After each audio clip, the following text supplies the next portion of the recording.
लोग ये WhatsApp university की बात है कि आपके समाज के 17 के वोट कितने हैं, फिर आप संसद को चुनाव इतने बड़े लड़ रहे हो, कैसे हैंडल? देखो ऐसा है कोई देखिए मोदी जी कह रहे हैं, भाजपा वाले कह रहे हैं 400 पार के, लेकिन राजस्थान देश में तो किसान धरने पे बैठे, दिल्ली जाने रोके हुए हैं। आपके सामने कर्नल सोनाराम जी जैसे दबंग नेता उतरेंगे सामने, डर नहीं लगता? तो कोई बात नहीं। ये अब खूब 60 साल सेवा कर दी, अब राजनीतिक में आने क्या हो सकता है? आपका काम तो वैसे भी हो रहा है। अब देखो पुलिस महानिदेशक तमिलनाडु मेरे साथ में, हमारे बाड़मेर जैसलमेर के भारतीय जनता पार्टी के लोकसभा क्षेत्र से होने वाले दावेदारों में से एक अहम दावेदार है, जिसमें डीजी श्री सांगाराम जी जांगीड़ साहब। पहले तो साहब आपका बहुत बहुत स्वागत है। धन्यवाद। लोकसभा चुनाव 2024 का बहुत कम दिन बचे। हाँ जी, बहुत कम दिन बचे हैं। आपका क्या विचार है इस बार? देखो हम भी दावेदारी कर रहे हैं, अगर पार्टी ने टिकट दिया तो ज़रूर बड़े जोश से इलेक्शन लड़ेंगे, नहीं होगा तो पार्टी के लिए काम करेंगे। आपको ये लोकसभा चुनाव लड़ने का विचार कैसे आया? देखो ये एक सेवा है, शुरू से सेवा की भावना से। मेरे पिताजी सरपंच थे 20-25 साल, वो भी सेवा करते थे, भाई साहब सेवा करते थे। मैं भी जब नौकरी में था तो भी सेवा थी, पुलिस नौकरी तो पुलिस सेवा होती है ये, तो वो सेवा करते थे। तो सोचा कि रिटायरमेंट के बाद में भी चुपचाप क्यों रहे, सेवा करें। वैसे टाइम ख़राब करने से क्या फ़ायदा, शरीर स्वस्थ है तो सेवा करनी चाहिए लोगों की। तो सेवा करने का और क्या तरीका है, यही तरीका है कि सेवा करें।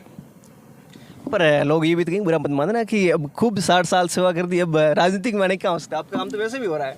अब देखो राजनीतियों की एवरेज उम्र क्या होती है ये बताओ, संसद में बैठे हैं या विधानसभा में बैठे हैं, राजनीतियों की एवरेज उम्र क्या होती है वो बताओ आप। तो उम्र तो देखो ऐसा है कि हमेशा एक्सपीरियंस के साथ में, उम्र के साथ में और नौकरी के साथ में जो भी चलता है उससे एक्सपीरियंस भी बढ़ता है, तो हमेशा काम आता है। नहीं तो अगर आप ये कहो कि नहीं साहब इस साल से कोई अगर रिटायरमेंट हो तो फिर रिटायरमेंट कर देते हैं। लेकिन जो उम्र होती है कोई, इसमें राजनीति में कोई रिटायरमेंट की उम्र नहीं होती कोई, तो जब तक आप काम कर सकते हो। अब मेरे को जैसे आज से 20 साल 25 साल पहले मैं जो काम करता था उसमें आज में मेरे कोई फ़र्क नज़र नहीं आता है, बल्कि मेरे को तो और भी ज़्यादा एक्सपीरियंस हुआ, अभी और ज़्यादा नॉलेज मिला, तो और भी अच्छी सेवा कर सकते हैं। लोकसभा का माहौल क्या है? माहौल मतलब देखिए ऐसा है कि जैसे आप जानते हो कि पूरे देश में 400 पार है बीजेपी के लिए, इसमें तो कोई दो राय है नहीं। और बाड़मेर में भी कोई दिक्कत नहीं है, बहुत ज़्यादा मार्जिन से बीजेपी जीतेगी, ये तो आपको पता है। अब यही है कि पार्टी किसको टिकट देती है वो इम्पोर्टेंट है। लोग ये भी कह रहे हैं कि मोदी जी कह रहे हैं, भाजपा वाले कह रहे हैं 400 पार के, लेकिन राजस्थान देश में तो किसान धरने पे बैठे, दिल्ली जाने रोके हुए हैं। देखो ऐसा है, धरने होते भी रहते हैं। अब क्या है वो वहाँ की सिचुएशन वहाँ जानते हैं वो, लेकिन जो ऐसे धरने होने के कारण कि मतलब कोई सीट नहीं मिलेगी ये मत सोचना कभी। देखो ऐसा वो तो वहाँ की राजनीति क्या है अपने को पता नहीं है, मैं सिर्फ यहाँ की बात कर रहा हूँ, अपने यहाँ की। तो यहाँ की तो आप देखो 25 सीटें हैं, 25 की 25 जो है बीजेपी को जाएगी, उसमें कोई दो राय है नहीं।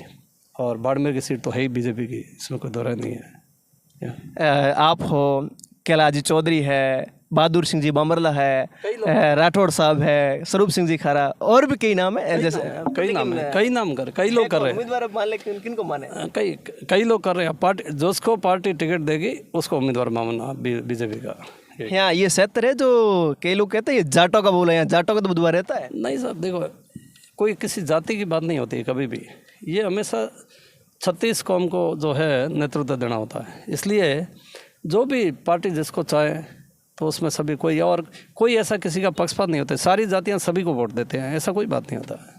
यस मैं पूछ रहा हूँ, कई लोग ये व्हाट्सएप यूनिवर्सिटी की बात है कि आपके समाज के 17 के वोट कितने हैं, फिर आप संसद को चुनाव इतने बड़े लड़ रहे हो, कैसे हैंडल? देखो ऐसा है, कोई मैं अगेन आपको ये कर रहा हूँ, आप गलत समझ रहे हो कि कोई किसी जाति के हिसाब पे कोई इलेक्शन लड़ रहा है। कभी भी जातिवाद में कोई इलेक्शन न लड़ा जाता है, न लड़ना चाहिए, और न ऐसी कोई भावना होना चाहिए। एक आदमी जो लड़ता है तो 36 कौम के लिए ही उसका इंटेंशन होता है। अगर कोई 1 या 2 कौम के लिए या 10-15 कौम के लिए लड़ रहा है तो वो गलत है, ऐसे लोगों को स्वीकार नहीं करना चाहिए। जो सभी के लिए खुले दिल से, निष्पक्ष दिल से सपोर्ट कर सकता है, उसी को ही अधिकार है इलेक्शन लड़ने का। आपके सामने कर्नल सोनाराम जी जैसे दबंग नेता उतरेंगे सामने, डर नहीं लगता? नहीं कोई बात नहीं, वो तो देखो ऐसा है, वो तो पार्टी है, बीजेपी पार्टी किसी से नहीं डरती है, आप जानते हो। तो मेरे साथ में पार्टी है तो मेरे को किसी से नहीं डर रहा है। बाड़मेर जैसलमेर लोकसभा क्षेत्र की जनता से कुछ कहना चाहो तो आपकी ओर से अंतिम सवाल। जनता से यही रिक्वेस्ट करूँगा कि सभी जो है कमल के फूल पे वोट दें, और पार्टी जिसको भी टिकट दे उसको वोट दे।